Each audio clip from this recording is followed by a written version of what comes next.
Doctor Reddy's Labs, ONGC, SBI Life Insurance, Bajaj Auto, UltraTech Cement షేర్లు లాభాల్లో trade అవుతున్నాయి.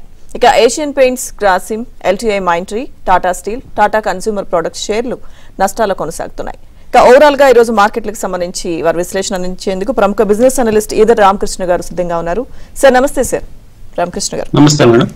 Sir overall గా ఈ రోజు మార్కెట్స్ పై మీ విశ్లేషణ ఏంటి సార్? ఉదయం లాభాలతో స్టాక్ మార్కెట్ అంటే సూచీలు లాభాలతో ప్రారంభమయ్యాయి. ఓవరాల్ గా మీ విశ్లేషణ ఏంటి ఈ రోజు మార్కెట్స్ కి సంబంధించి? ఓవరాల్ గా మార్కెట్స్ బుల్లిష్ గా ఉన్నాయండి, స్టడీగా పెరుగుతూ ఉన్నాయి. మనం చూస్తున్నాము చాలా రోజుల నుంచి. అంటే జూన్ 4th తర్వాత జూన్ 4th ఒక బిగ్ ఫాల్ మనం చూసాము. అంటే పొలిటికల్ స్టెబిలిటీ రాదేమో అన్న ఉద్దేశంతో ఆ రోజు మార్కెట్స్ పడిపోయింది. తర్వాత నెక్స్ట్ డే కల్లా పొలిటికల్ స్టెబిలిటీ వస్తుంది, నెంబర్స్ సరిపోయాయని తేల్చుకున్న తర్వాత మార్కెట్స్ స్టడీగా పెరగడం మొదలు పెట్టాయి. అప్పటి నుంచి చూస్తే మనకి మార్కెట్స్ వన్ వే ర్యాలీ మనకు కనిపిస్తూ ఉంది. ఆల్మోస్ట్ మనకి 1.5 month నుంచి మంచి ర్యాలీస్ చూస్తున్నాము అండి. ఎప్పుడన్నా చిన్నపాటి ఒడిదుడుకులు, ఎప్పుడన్నా బ్యాడ్ న్యూస్లు వచ్చినప్పుడు అలాంటి సందర్భాల్లో తప్పితే మార్కెట్స్ మాత్రం స్టడీగా పెరుగుతున్నాయి. ముఖ్యంగా మనకి రీసెంట్ గా క్వాంట్ మ్యూచువల్ ఫండ్ లో ఫ్రంట్ రన్నింగ్ కేసు వచ్చిన రోజు ఒక రోజు డిప్ తీసుకుంది మార్కెట్, స్వల్ప డిప్. అక్కడ నుంచి మళ్ళీ మార్కెట్స్ పెరుగుతున్నాయి. ప్రస్తుతం నిఫ్టీ కనుక చూస్తే 24,600 స్థాయి దగ్గర, అలాగే సెన్సెక్స్ 80,000 అబౌవ్ ట్రేడ్ అవుతుంది, 80,800. అట్లాగే బ్యాంక్ నిఫ్టీ 52,500 ఇలా ట్రేడ్ అవుతున్నాయి. సో ఓవరాల్ గా నిఫ్టీకి సపోర్ట్స్ కనుక చూస్తే మనకి 24,200 అనేది ఇప్పుడు ఇమీడియట్ గా మనకి మంచి సపోర్ట్ గా ఉంది. సో ఈ వీక్ లో హాలిడే ఉన్నప్పుడు నెక్స్ట్ వీక్ మళ్ళీ మనకి బడ్జెట్ ఉంది. సో నెక్స్ట్ మనకి రిజల్ట్ సీజన్ స్టార్ట్ అయింది. రిజల్ట్ సీజన్ లో ముఖ్యంగా ఐటీ సెక్టర్ నుంచి టీసీఎస్ మంచి రిజల్ట్స్ ఇవ్వటము, ఎన్ని కారణాలతో ఐటీ సెక్టర్ బాగా పెరుగుతుంది, మిడ్ క్యాప్ ఐటీ. అట్లాగే ఇంకా ఇన్ఫోసిస్ రిజల్ట్స్ వచ్చిన తర్వాత మిగతాయి కూడా బాగా పెరిగే ఛాన్స్ ఉంది. ఓవరాల్ గా చూస్తే ఐటీ సెక్టర్ ఉత్సాహం, అట్లాగే పబ్లిక్ సెక్టర్ బ్యాంక్స్ కూడా ఈ రోజు మంచి పర్ఫార్మెన్స్ మనం చూస్తున్నాము. అన్ని public sector banks, can bank, bank of Baroda, SBI, PNB అన్ని కూడా 3% దరిదాపుగా పెరగడం చూసాము. క్యాన్ బ్యాంక్ అయితే 4% పెరగడం. సో పిఎస్యు బ్యాంక్స్ నుంచి వచ్చే ఉత్సాహము, అట్లాగే ఐటీ కంపెనీస్, అలాగే ఈ వారంలో పెద్ద కంపెనీస్ అన్ని కూడా రిజల్ట్స్ ఉన్నాయి, క్వార్టర్లీ రిజల్ట్స్. ఆ రిజల్ట్స్ లో కూడా పర్ఫార్మెన్స్ బాగున్నట్లయితే మన స్టాక్ మార్కెట్స్ ఇంకా ముందుకెళ్లే ఛాన్స్ ఉంది.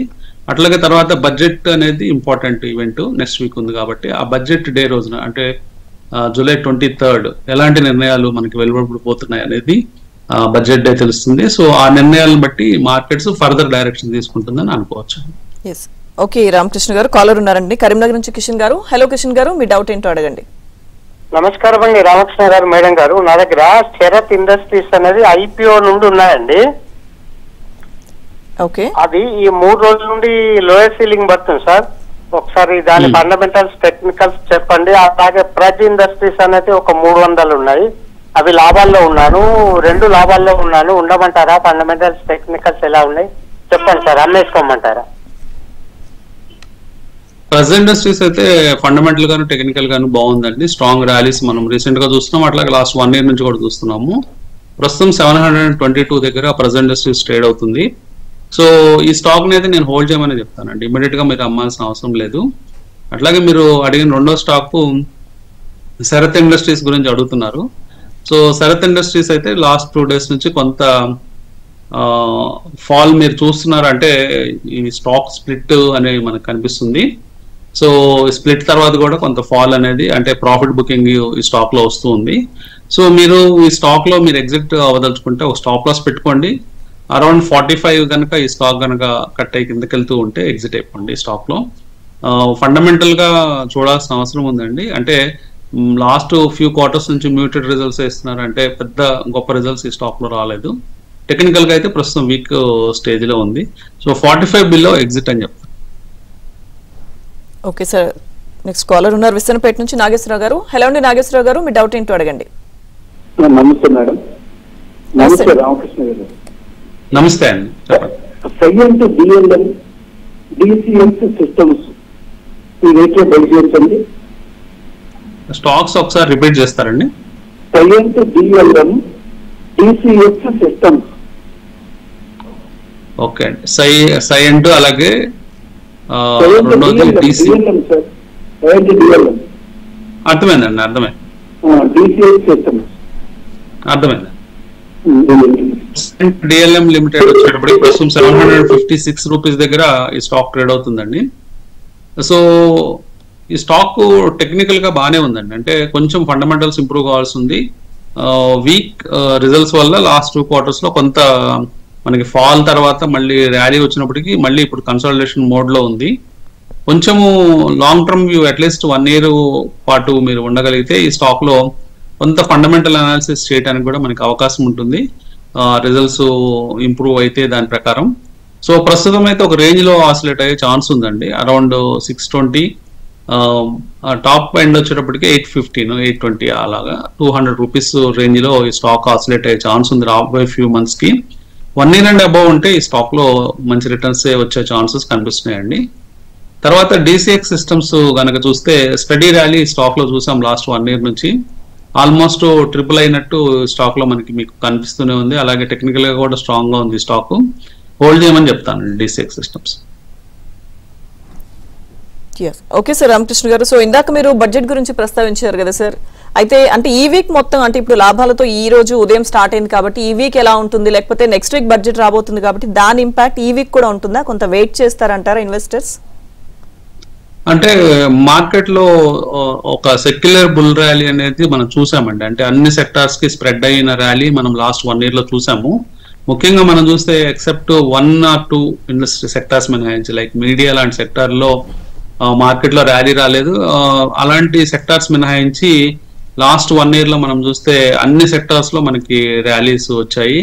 అన్ని కూడా మినిమం 20% నుంచి మినిమం 20% నుంచి 120% దాకా అప్రిషియేషన్స్ కొన్ని సెక్టార్స్ లో మనం చూసాం. పర్టికులర్ గా public sector enterprises, public sector units, అట్లాగే ఎనర్జీ, పిఎస్యు బ్యాంక్స్ ఇవన్నీ కూడా మనకి మంచి ర్యాలీస్ ఇచ్చాయి. ఇంకా మీకు ఎమర్జింగ్ సెక్టార్స్ గా ఇక్కడ నుంచి కూడా ఇంకా ర్యాలీస్ ఇచ్చే సెక్టార్స్ గా ఆయిల్ అండ్ గ్యాస్, అట్లాగే ఫైనాన్షియల్స్, ఈ సెక్టార్స్ లో ఇక్కడ నుంచి కూడా మనం ర్యాలీస్ చూసే అవకాశం ఉంది.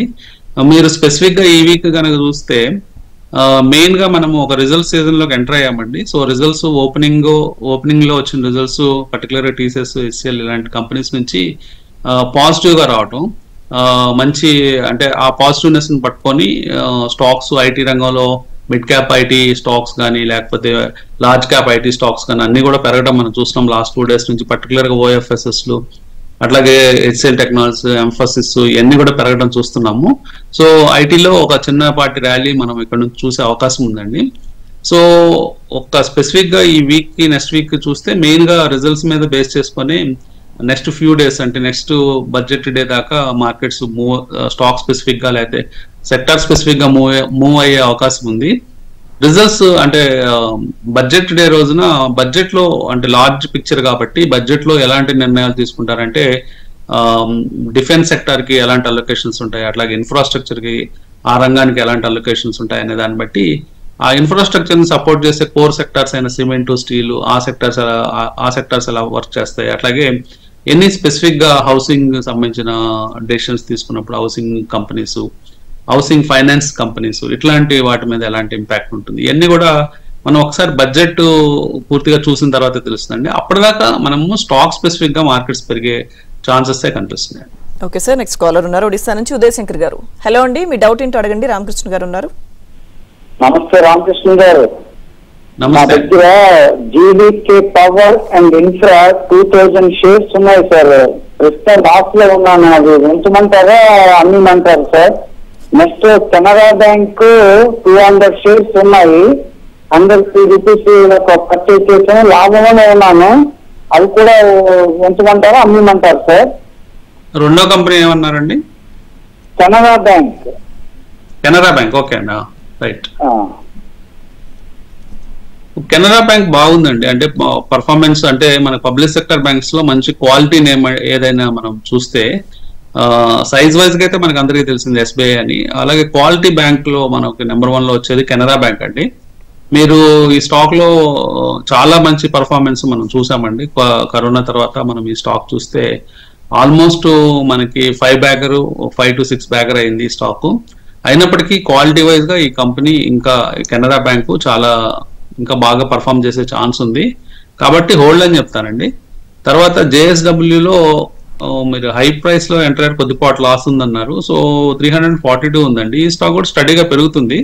జేఎస్డబ్ల్యూ ఇన్ఫ్రాస్ట్రక్చర్ ప్రస్తుతం 342 ఉందండి.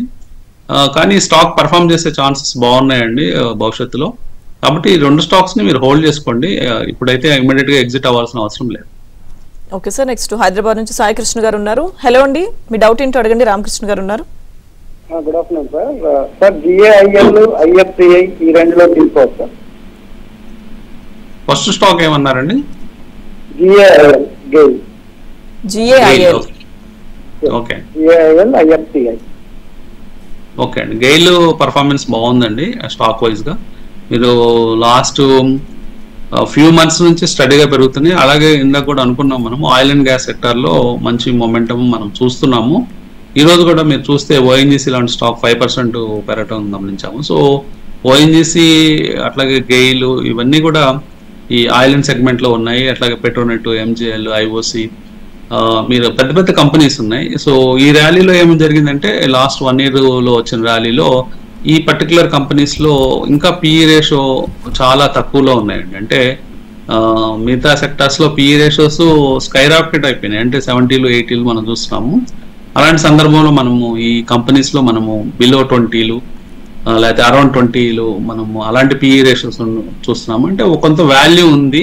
కాబట్టి గెయిల్ లాంటి స్టాక్ మీరు డిప్స్ తీసుకున్నప్పుడు కొనండి, లేదా కొంచెము చిన్న మొత్తంలో ఇక్కడ నుంచి స్టార్ట్ చేయొచ్చండి. స్టార్ట్ చేసి ఒక జోన్ పెట్టుకోండి. అరౌండ్ 210, 240 మధ్యలో ఈ స్టాక్ ని అక్యుములేట్ చేసుకోవచ్చు. ఓకే సార్, నెక్స్ట్ కాలర్ ఉన్నారు. ఓకే అండి. ఐఎఫ్సిఐ అని అడిగారు. ఐఎఫ్సిఐ వచ్చేటప్పటికి ఈ స్టాక్ ప్రస్తుతం 74-75 దగ్గర ట్రేడ్ అవుతుంది. రీసెంట్ గా మంచి బ్రేక్అవుట్ వచ్చిందండి. అంటే మల్టీ ఇయర్ బ్రేక్అవుట్ అంటాము. సో మల్టీ ఇయర్ బ్రేక్అవుట్స్ వచ్చిన తర్వాత కనీసం ఒక 10-15% రిటర్న్స్ అనేది షార్ట్ టర్మ్ లోనే వస్తుంటాయి జనరల్ గా. సో మీకు పొజిషన్స్ ఉన్నట్లయితే మీరు అరౌండ్ 90 రూపీస్ దగ్గర ఎగ్జిట్ అవ్వండి, లేదా ఫ్రెష్ పొజిషన్స్ తీసుకోవాలనుకుంటే ఒక స్టాప్ లాస్ మెయింటైన్ చేస్తూ ఈ స్టాక్ లో షార్ట్ టర్మ్ కోసం పొజిషన్ తీసుకోవచ్చండి. ఫ్రెష్ పొజిషన్స్ తీసుకునే వాళ్ళు అరౌండ్ 65 అనేది స్టాప్ లాస్ గా పెట్టుకొని 90 రూపీస్ టార్గెట్ కోసం 75 దగ్గర కొనొచ్చండి. ఓకే సార్, రామకృష్ణ గారు. నెక్స్ట్ కాలర్ ఉన్నారండి హైదరాబాద్ నుంచి సతీష్ గారు. హలో సతీష్ గారు, మీ డౌట్ ఏంటో అడగండి. గుడ్ ఆఫ్టర్నూన్ రామకృష్ణ గారు. గుడ్ ఆఫ్టర్నూన్ అండి. సార్ ప్రెసెంట్ రేట్ లో గేట్వే డిస్ట్రిక్ట్ పార్ట్ ఒకటి, అదాని గ్రీన్ ఒకటి, హెచ్ఎఫ్సి తీసుకోవచ్చా లాంగ్ టర్మ్ కోసం? రెండోది అదాని గ్రీన్ అన్నారండి. అదాని గ్రీన్ ఒకటి, గేట్వే డిస్ట్రిక్ట్ పార్ట్ ఒకటి, హెచ్ఎఫ్సిఎల్ ఒకటి, 3 sir. HFCL okay. So Adani green అయితే లాంగ్ టర్మ్ కోసం అయితే తీసుకోండి. స్టాక్ ప్రస్తుతము 1738 దగ్గర ఈ స్టాక్ ట్రేడ్ అవుతుంది. కొంచెం లాంగ్ టర్మ్ ఇవి ఉండాలండి. అంటే చాలా పెద్ద కేపాక్స్ ప్లాన్స్ ఈ స్టాక్ లో ఉన్నాయి అదాని గ్రీన్ పవర్ లో, గ్రీన్ ఎనర్జీలో. సో వీళ్ళు ఏంటంటే ఒక రాబోయే 10 ఏళ్లలో చాలా భారీ ప్రాజెక్ట్స్ నిర్మాణం చేద్దామని అనుకుంటున్నారు. సో అట్లాంటి సందర్భాల్లో ఏమవుతుందంటే బ్యాలెన్స్ షీట్ కొంచెం స్ట్రెస్ఫుల్ గా ఉంటుంది. సో డిప్రిసియేషన్ కాస్ట్లు అవన్నీ పోతాయి కాబట్టి ప్రాఫిటబిలిటీ కొంచెం తక్కువ కనిపించవచ్చు. కానీ ఒక లాంగ్ టర్మ్ ప్లాన్ లో మనం ఈ స్టాక్ ని తీసుకోదలుచుకుంటే ఈ స్టాక్ పర్ఫామ్ చేసే ఛాన్స్ ఉందండి. షార్ట్ టర్మ్ గెయిన్స్ ఈ స్టాక్ లో మీరు ఎక్స్పెక్ట్ చేయొద్దండి ఎక్కువగా. సో లాంగ్ టర్మ్ కోసం ప్లాన్ చేయండి. తర్వాత మీరు అడిగిన stock gateway district packs. So logistics విభాగంలో ఉంది. 109, 110 ఈ రోజు 109.81 దగ్గర ఈ స్టాక్ ట్రేడ్ అవుతుంది. లాస్ట్ క్వార్టర్ రిజల్ట్స్ బాగలేదు. అంతకుముందు స్టాకు కొంత మంచి పర్ఫార్మెన్సే చేసింది. లాస్ట్ ఇయర్ లో ఒక 60 నుంచి ఆల్మోస్ట్ 120 దాకా పెరిగింది. ఆల్మోస్ట్ 100% రిటర్న్ ఇచ్చిన తర్వాత ఈ స్టాక్ కొంత కన్సాలిడేషన్ మోడ్ లో పడిపోయింది. మేబీ కొంత ఇంప్రూవ్మెంట్ మళ్ళీ రిజల్ట్స్ లో కనిపించినప్పుడు ఈ స్టాక్ మళ్ళీ పర్ఫామ్ చేసే ఛాన్స్ ఉందండి. సో అబౌవ్ 120 ఈ స్టాక్ లో ఫ్రెష్ పొజిషన్స్ తీసుకోవచ్చు అండి. ఓకే సార్, నెక్స్ట్ కాలర్ ఉన్నారు వరంగల్ నుంచి గణేష్ గారు. హలో అండి గణేష్ గారు, మీ డౌట్ ఏంటో అడగండి. Good afternoon sir.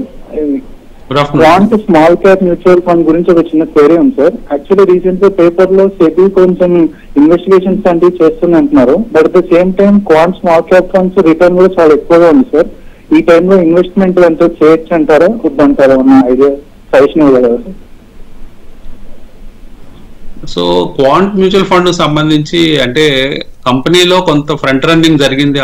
Asset management కంపెనీలో కొంతమంది ఎంప్లాయీస్ ఫ్రంట్ రన్నింగ్ చేశారు అనే వార్తలు వస్తున్నాయండి. కానీ క్వాంట్ మ్యూచువల్ ఫండ్ చూసినట్లయితే ఈ small cap fund extraordinary returns ఇవ్వడం జరిగింది లాస్ట్ 1 year కానీ అది ఇన్సెప్షన్ నుంచి. సో ఈ స్టాక్ ని ఈ మ్యూచువల్ ఫండ్ ని మీరు అంటే మీరు లాంగ్ టర్మ్ కోసం అయితే తీసుకోవచ్చు అండి. అంటే రేట్స్ కొంచెం ఎక్కువగా ఉన్నప్పటికీ లాంగ్ టర్మ్ కోసం తీసుకోవచ్చు. షార్ట్ టర్మ్ లో వాలటిలిటీ ఉంటుంది. సో ఈ స్కామ్ తో మనకు సంబంధం లేదండి. అంటే దాంట్లో ఈ స్కామ్ వల్ల మీరు భయపడాల్సిన పని లేదు. అది జస్ట్ ఫ్రంట్ రన్నింగ్ వరకే వచ్చింది కాబట్టి మార్కెట్స్ కూడా వెంటనే రికవర్ అయినాయి. కాబట్టి మీరు ఈ రేట్ లో 295 ఉందండి మీరు డైరెక్ట్ ప్లాన్ తీసుకున్నట్లయితే. సో మీరు ఇన్వెస్ట్ చేయొచ్చండి. అంటే మీరు లాంగ్ టర్మ్ కోసం వ్యూ పెట్టుకొని ఇన్వెస్ట్ చేయాలి. ఎందుకంటే రిటర్న్స్ అనేవి ఎక్స్ట్రాడినరీ రిటర్న్స్ ఇచ్చాయి. మనం లాస్ట్ 5 years కనుక తీసుకున్నట్లయితే 45% అనేది CAGR కనిపిస్తుంది. అంటే ఎవ్రీ ఇయర్ మీకు ఆల్మోస్ట్ 45% రిటర్న్స్ ఇచ్చిన మ్యూచువల్ ఫండ్ ఇది. సో ఇక్కడ నుంచి మీరు ఏంటంటే అంత రిటర్న్స్ ఎక్స్పెక్ట్ చేయబాకండి. భవిష్యత్తులో మేబీ 15% to 20% ఎక్స్పెక్ట్ చేయొచ్చు, అది మార్కెట్ సహకరిస్తే. ఇన్ కేస్ మార్కెట్స్ కరెక్షన్ తీసుకున్నట్లయితే కొంత కట్ కూడా ఉంటుంది. అంటే స్మాల్ క్యాప్సే ముందు ఎఫెక్ట్ అవుతాయి కాబట్టి ఆ రిస్క్ ని మైండ్ లో పెట్టుకొని మీరు లాంగ్ టర్మ్ కోసం ప్లాన్ చేసుకోండి. ఓకే సార్, నెక్స్ట్ కాలర్ ఉన్నారు వెనుకొండ నుంచి వెంకటేశ్వర్ గారు. హలో అండి, మీ డౌట్ ఏంటి అడగండి వెంకటేశ్వర్ గారు. నమస్తే. నాకు హిందుస్థాన్ జింక్ ఒకటే 450లో కొన్నాను, ఇంకా యాడ్ చేసుకోవాలనుకుంటున్నాను లాంగ్ టర్మ్ కి. తర్వాత ఈపీఎల్ కూడా ఛానల్ ఎందుకొని ఇప్పుడే పెరిగినాయి, కొంచెం మూవ్మెంట్ వచ్చింది, దాన్ని ఏం చేయమంటారు? ఏ రేట్లో కొన్నారండి ఈపీఎల్? ఈపీఎల్ 220లో కొన్నాడు, 3 ఏళ్ళ నాడు 21లో.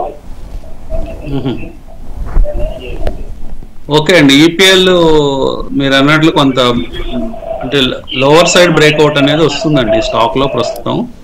సో ప్రస్తుతానికైతే హోల్డ్ చేయండి. కనీసం 1 or 2 years కనుక హోల్డ్ చేసినట్లయితే ఈ స్టాక్ లో మీరు అంటే లాస్ట్ ఫ్యూ ఇయర్స్ నుంచి మీరు అండర్ పర్ఫార్మెన్స్ లో ఉన్న స్టాక్ ఇది.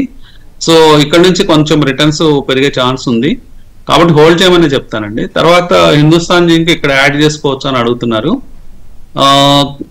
ఈ స్టాక్ ప్రస్తుతం సపోర్ట్ లెవెల్ దగ్గర ఉందండి. మీరు ఆల్రెడీ ఈ స్టాక్ లో పొజిషన్స్ ఉన్నాయి, ఫర్దర్ పొజిషన్స్ కూడా యాడ్ చేసుకోవచ్చు అండి.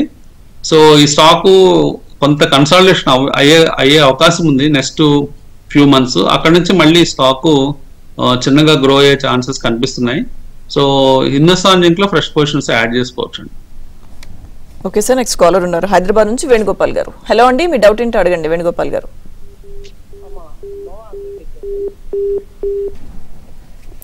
రైట్ సార్, కాల్ డిస్కనెక్ట్ అయినట్టుంది సార్. సార్ రామకృష్ణ గారు, సో ఇప్పుడు ఇన్వెస్టర్స్ అంటే కొత్తగా ఇన్వెస్ట్ చేయాలనుకునే వాళ్ళు, ఇప్పటివరకు మన బడ్జెట్ గురించి కూడా మీరు చాలా విషయాలు చెప్పారు, కొత్తగా ఇన్వెస్ట్ చేయాలనుకునే వాళ్ళు కొంత వెయిట్ చేస్తే మంచిదంటారా నెక్స్ట్ వీక్ వరకు? మంచి అంటే హరిబరిగా ముందుగా అసలు మార్కెట్ లో వద్దాం అనుకున్న వాళ్ళు లేదా కొత్తగా ఇన్వెస్ట్ చేద్దాం అన్న వాళ్ళకి తొందర ఏం లేదండి. మార్కెట్స్ ఒక లాంగ్ టర్మ్ జర్నీ చేద్దాం అనుకున్న వాళ్ళే స్టాక్ మార్కెట్ రావడం బెటరు. ఏదో షార్ట్ టర్మ్ లో ఎవరు సంపాదించారు ఫ్రెండ్స్ అలా అనుకొని వస్తే కొంత ఇబ్బంది పడే ఛాన్స్ ఉంటుంది. సో జస్ట్ ఇది ఒక ఈవెంట్, అంటే బడ్జెట్ అనేది ఒక ఈవెంట్. జనరల్ గా కొన్ని పాజిటివ్ క్యూస్ ఇస్తారు, సో పాజిటివ్ థింగ్సే చేస్తుంటారు బడ్జెట్ లో. సో ఇచ్చినప్పటికీ ఏదో ఒక చిన్న అంటే ట్యాక్స్ లో చిన్న ట్వీక్ చేసినా కానీ చిన్న మార్పులు చేసినా కానీ మార్కెట్స్ కొన్నిసార్లు డిసప్పాయింట్ అయ్యే ఛాన్స్ ఉంటుందండి. సో డిసప్పాయింట్ అయినప్పుడు షార్ప్ గా ఫాల్ ఉంటుంది. సో ఆ ఫాల్ ని అవకాశంగా మార్చుకోవచ్చు అండి. ఎందుకంటే ప్రస్తుతము మార్కెట్స్ హెవీ లిక్విడిటీతో ఉన్నాయండి. అంటే చాలా లిక్విడిటీ మార్కెట్ లోకి వస్తూ ఉంది. చాలా మంది కొత్త ఇన్వెస్టర్స్, అట్లాగే పాత ఇన్వెస్టర్స్, SIPs కట్టేవాళ్ళు, మ్యూచువల్ ఫండ్స్ లో డైరెక్ట్ గా ఇన్వెస్ట్ చేసేవాళ్ళు, తర్వాత అలాగే రీసెంట్ టైమ్స్ లో చూస్తే లాస్ట్ 2 years గా సెల్లర్స్ గా ఉన్న FIs అంటే ఫారెన్ ఇన్స్టిట్యూషనల్ ఇన్వెస్టర్స్, వీళ్ళందరూ మళ్ళీ వెనక్కి రావడంతో మార్కెట్స్ లో హ్యూజ్ లిక్విడిటీ ఉంది. సో ఆ లిక్విడిటీ వల్ల మళ్ళీ మార్కెట్స్ పైకి వెళ్ళే ఛాన్సెస్ ఉంటాయండి. ఎప్పుడు లిక్విడిటీ ఉన్నంతకాలం మార్కెట్స్ పైకే జర్నీ చేస్తూ ఉంటాయి. కాబట్టి ఇలాంటి డిప్ ఏదైనా తీసుకుంది అనుకోండి, సడన్ డిప్, ఆ ఎంట్రీ అనేది మంచి ఎంట్రీ అవుతుంది. సో లాంగ్ టర్మ్ ఉండే వాళ్ళకి టైమింగ్ అనేది ఇంపార్టెంట్ కాదు, ఏదో షార్ట్ టర్మ్ ట్రేడ్ చేసుకునే వాళ్ళకి ఆ డిప్లు కూడా ఆపర్చునిటీస్ గా మార్చుకోవచ్చు. ఓకే సార్, నెక్స్ట్ కాలర్ ఉన్నారు హైదరాబాద్ నుంచి ఆంజనేయులు గారు. హలో అండి, రామకృష్ణ గారు ఉన్నారు, మాట్లాడండి.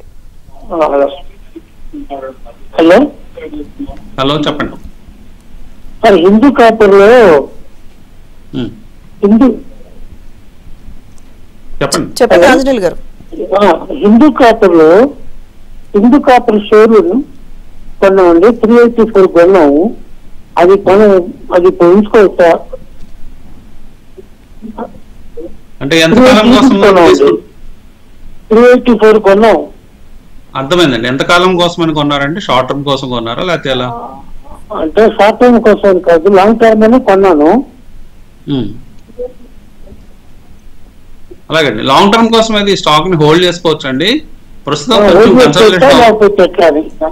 హోల్డ్ చేసుకోవచ్చు అండి. లాంగ్ టర్మ్ కోసం అంటే లాంగ్ టర్మ్ అంటే కనీసం మీరు 1 year దాన్ని మించిన కాలం. సో 1 year కంటే ఎక్కువ కాలం ఈ స్టాక్ లో ఉందాం అనుకుంటే ఈ స్టాక్ ని హోల్డ్ చేసుకోవచ్చు అండి. ఒకసారి స్టాక్ 415 ఆ ప్రాంతాలు దాటిన తర్వాత చాలా ఫాస్ట్ మూవ్మెంట్స్ కనిపించే అవకాశాలు ఉన్నాయి. కొంచెం పేషెన్స్ తో హోల్డ్ చేయండి స్టాక్ ని. ఓకే సార్, నెక్స్ట్ హైదరాబాద్ నుంచి సాయి గారు కాల్ చేస్తున్నారు. హలో అండి, రామకృష్ణ గారు ఉన్నారు, మీ డౌట్ అడగండి. హలో సాయి గారు మాట్లాడండి. నమస్తే అండి, చెప్పండి. L&T ఫైనాన్స్ 10,000 ఉన్నాయండి. అవి అమ్ముదామని చూసి అమ్మేసి టెక్ మహీంద్రా GMR తీసుకుందాం అనుకుంటున్నాము. లాంగ్ బ్యాక్ లో తీసుకున్నాం సార్, అది 155 లో తీసుకున్నా. 5-6 years బయట తీసుకొని అది తీసేసి టెక్ మహీంద్రా GMR ఎంటర్ అవుదాం అనుకుంటున్నాం సార్ ఇట్లా. సో మీకు అంటే ఆల్మోస్ట్ మీరు చెప్పిన 3 స్టాక్స్ మంచి స్టాక్స్ ఏనండి. కాకపోతే మీకు L&T ఫైనాన్షియల్ హోల్డింగ్స్ లో అంటే రికవరీ అంటే లాస్ట్ ఎప్పుడో ఇన్వెస్ట్ చేసాము, మళ్ళీ ఆ ప్రైస్ దరిదాపుగా వచ్చిందని మీరు ఆ స్టాక్ లో కొంత నిరాశపడి ఉండొచ్చు. కానీ ఇప్పుడు ఇమీడియట్ గా మీరు షిఫ్ట్ అవ్వాల్సిన అవసరం లేదండి. L&T ఫైనాన్షియల్ హోల్డింగ్స్ ఇక్కడ నుంచి పర్ఫార్మెన్స్ బాగా చేసే అవకాశం ఉంది. సో క్వార్టర్లీ రిజల్ట్స్ కూడా ఇంప్రూవ్ అయ్యే అవకాశాలు క్లియర్ గా కనిపిస్తున్నాయి.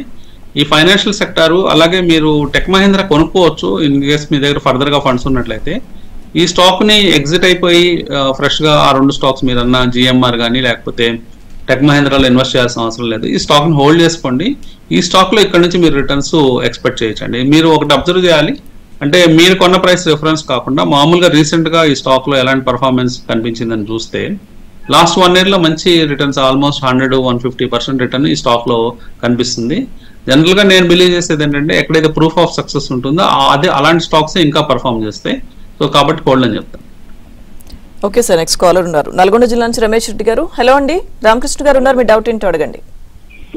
సార్ SBI PSU ఫండ్ మంచిగా సార్, PSU ఫండ్ కొంచెం స్లోగా చెప్పండి.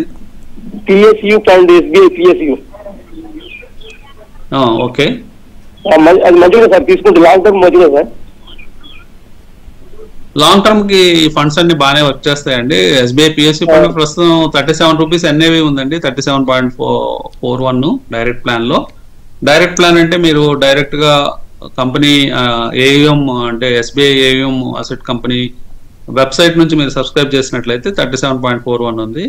లాంగ్ టర్మ్ కోసం PSU ఫండ్ బాగానే ఉంటుందండి. పర్టికులర్ గా PSUs లో మనము అన్ని స్టాక్స్ కొంచెం వాల్యూ ఉన్న స్టాక్స్ మనకు కనిపిస్తున్నాయి. కాకపోతే రీసెంట్ గా కొంత లాస్ట్ ఇయర్ లో ఎక్స్ట్రాడినరీ రిటర్న్ ఇచ్చింది ఈ ఫండ్స్, పర్టికులర్ గా PSU funds. So SBI fund మీరు లాంగ్ టర్మ్ కోసం అయితే తీసుకోవచ్చు అండి. లాస్ట్ 1 year లో ఏం జరిగింది, 100% రిటర్న్ ఇచ్చింది. కాబట్టి 100% రిటర్న్ ఇచ్చింది కాబట్టి నెక్స్ట్ ఇయర్ కూడా 100 ఇస్తుందా అంటే ఇవ్వకపోవచ్చు. మార్కెట్ కండిషన్స్ బాగున్నట్లయితే ఒక మోడరేట్ రిటర్న్స్ కోసం ఈ స్టాక్ ఈ పర్టికులర్ ఫండ్ లో ఇన్వెస్ట్ చేయొచ్చు. ఓకే సార్, నెక్స్ట్ కాలర్ ఉన్నారు గురజాల నుంచి నాగేశ్వరరావు గారు. హలో అండి, మీ డౌట్ ఏంటో అడగండి. నాగేశ్వరరావు అండి. హలో చెప్పండి సార్. నమస్తే అండి sir. ABDL allied beverage developers అది ఉంది కదా, ఏ రేట్ లో కొనుక్కోవచ్చండి? హలో హలో ఒక్క నిమిషం, వింటున్నారు సార్, వింటున్నారు. మీ స్టాక్ పేరు ఒకసారి చెప్పండి. Allied beverage distilleries. ఓకే అండి, 300 అర్థమైందండి. 321 వరకు ఉందండి ఇప్పుడు. అర్థమైందండి. ఆ స్టాక్ మీరు ఏ ప్రైస్ లో కొనాలని చెప్తాను నేను. ఇప్పుడు ఆ స్టాక్ మీరు 321 ఉంది, రీసెంట్ గా వచ్చిన IPO అది. సో రీసెంట్ గా వచ్చిన IPO, అట్లాగే ఈ స్టాక్ పర్ఫార్మెన్స్ చూసినట్లయితే అంటే మంచి బ్రాండ్స్ వీళ్ళ దగ్గర ఉన్నాయి. సో ఓవరాల్ గా ఈ స్టాక్ హై అనేది 340 347 ఆ ప్రాంతాల్లో హై రికార్డ్ చేస్తుందండి. సో ఈ స్టాక్ ఫ్రెష్ బయింగ్ మీరు చేయదలుచుకుంటే 347 పైన కొనండి. 347 క్రాస్ అయ్యేటప్పుడు ఈ స్టాక్ లో ఫ్రెష్ పొజిషన్స్ తీసుకోండి. ప్రస్తుతం అయితే ఈ స్టాక్ కొనాల్సిన అవసరం లేదండి, అవాయిడ్ చేయొచ్చు. Right, thank you so much sir Edara Ramakrishna garu ఈ రోజు మార్కెట్స్ పై మీ విశ్లేషణ అందించినందుకు. Thank you very much. ఇది ఇవాల్టి ఏబిఎన్ బిజినెస్.